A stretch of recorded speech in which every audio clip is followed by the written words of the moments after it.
আসসালামু আলাইকুম। গাছ লাগান, পরিবেশ বাঁচান। গাছ এমন একটা সম্পদ যে এটা শুধু দুনিয়াতেই না, এটা আখিরাতেরও পাথেয় হবে। কিভাবে? গাছ হচ্ছে সদকায়ে জারিয়া স্বরূপ। এতে পশু পাখি এর পাতা খাবে, তারপর পশু পাখি এতে বসবে, বাসা বাঁধবে। এতে করে আপনি একটা সওয়াব, সদকায়ে জারিয়া অংশ আমলনামায় যোগ হবে।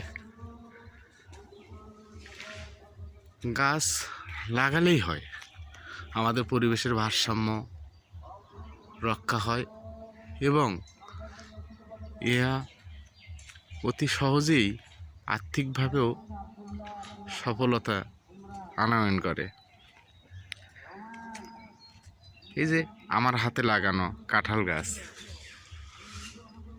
অল্প কিছুদিন হইল, হয়তো গাছগুলোতে এই বছরই ফল আসবে। আসুন আমরা সবাই মিলে গাছ লাগাই, পরিবেশের ভারসাম্য রক্ষা করি এবং সদকায়ে জারিয়ার অংশগ্রহণ করি। ধন্যবাদ সবাইকে। আসসালামু আলাইকুম রহমতুল্লাহ।